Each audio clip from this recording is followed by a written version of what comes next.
Dua lagi satu lagi berarti ya. Kopas itu. Udah.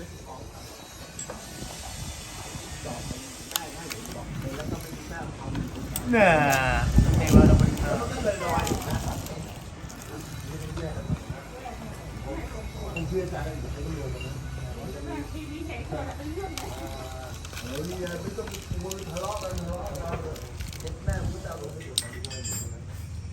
Phòng cái đấy chứ nhá. Gửi áo tadi.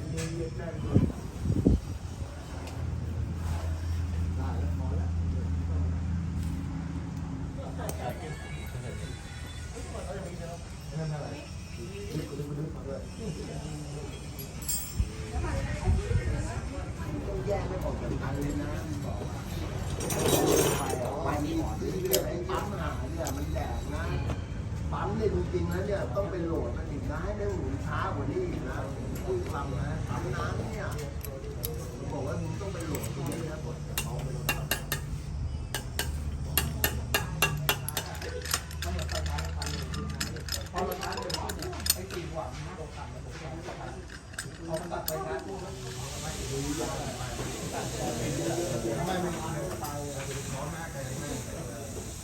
็ตอนนั้นไอ้เขาอ่ะใครรู้ว่าเอาเงินไปถ้าผมไม่มีการเงินผมมาให้ตั้งเงินประมาณเป็นไปเลยเย็บแค่ต้องจ่ายเลยต้องเลยจ่ายโดยไปถามว่าพวกมันต้องมีคนสอนไม่ใช่ถือว่าเย็บแค่ต้องทะเลาะกันเลยนะ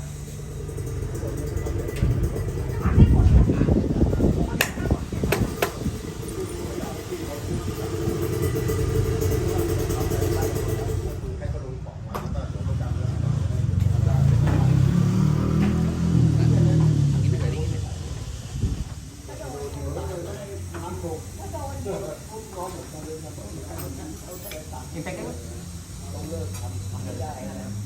Hah? Pakai?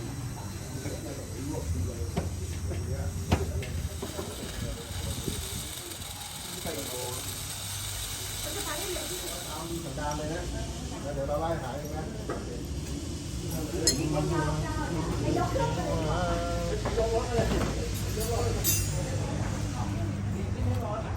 Cái nàyเป็นเอนจิเนียร์ของทางนะคือคนที่คือไม่ใช่เจ้าของแต่เป็นเอนจิเนียร์เป็นคนออกแบบแล้วก็สามารถการแอปพลายนู่นแอปพลายนี่เอามาประยุกต์มาอะไรอย่างเงี้ยตอนนี้คนอื่นเขาไม่นั่งทำกับพวกโดยทางอะไรก็รอบผมว่าพอใส่เข้าไปมันปุ๊บอะรอบมันเบาเสร็จปุ๊บรอบดีขึ้นได้ว่ากลายเป็นเราติดต้องเพิ่มน้ำหนักให้มันเพราะว่าดีเร็วมันก็บาดเจ็บ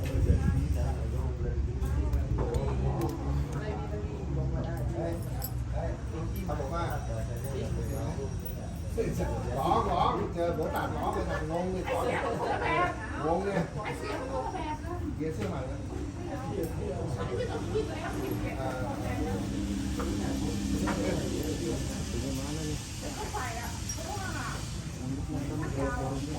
ขึ้นปลาถามถึงเป็นลงนาแถวเลย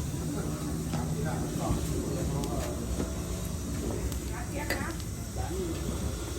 ากเล่าคุณเช้าอ่ะพอจะเอ็นจีมาเนี่ยเหลือได้เดือนตอนนี้ก็ดูก่อน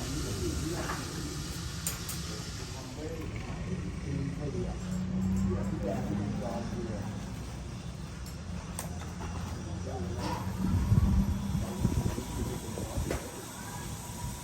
เราพี่เดียวน้องไม่ตรวจเนื้อ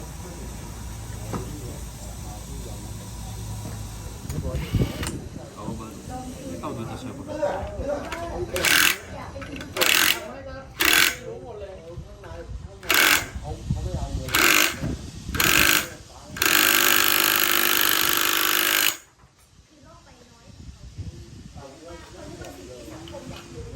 ตอนนี้พวกที่ยังไม่ออกอยู่ลำบากแล้วต้องวิ่งว่าที่แบบตัวค่าสามเรื่องออกไปนี้มันบอกชีวัดเงินลำบาก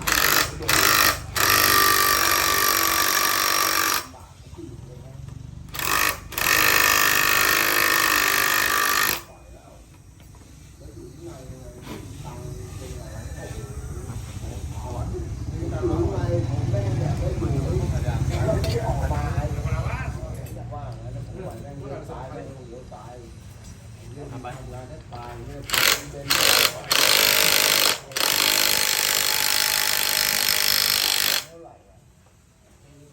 Ada korek. จำได้ที่เรา ให้ตังค์ผมแล้วเป็นทิ้งแล้วนะ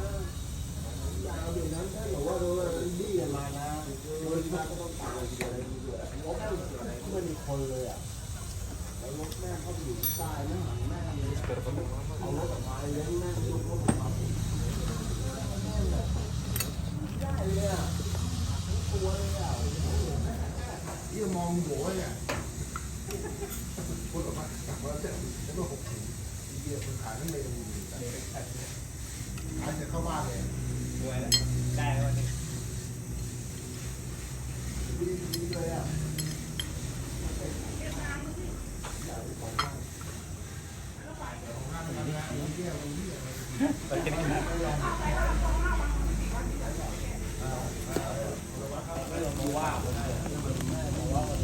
Dan di pen.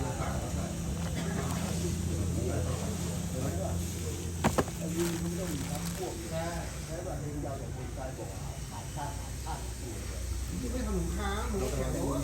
ของยาวขายข้าวอยู่ตอนนี้กูไม่มีเงินผมไม่มีกินใครไม่มีกินก็ จริงๆถือว่าเรา Oh ini bloknya dikorek kan kok ya? เขาเรียกพ่อบ้าน Bloknya mana? Blok. Dikorek. Ada. น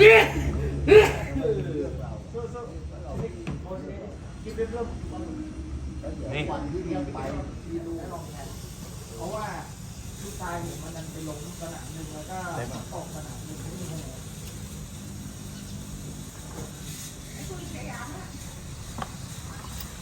อายุทิ้งใจใจดีเป็นคนดีใจดีคือยังไงได้แบบสุขภาพจิตใจ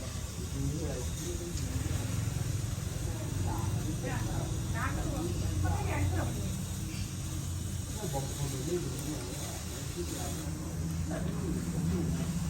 คือคณะเก่าเลยจะไม่เป็นแบบสไตล์อะไรใครต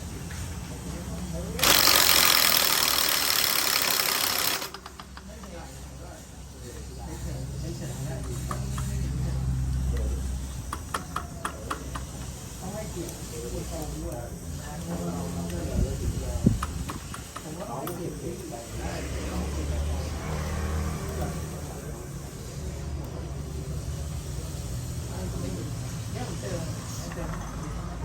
Bagul, mau ke pasar, naik motor truk di jalan, seneng banget beli motor gini-gini.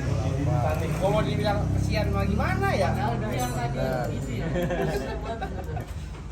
Enggak, gue sih yakin nih begitu. Tapi dingin udaranya, walaupun panas, Gede. dingin ya. Pas tadi anginnya udah gua kasih lu kan Korek. tipis banget udah itu beda ya. Mana gue belum makan udah habis. Oh, ada nih ada. Opan lagi Opan besar banget nuduh orang aja nama gue ya.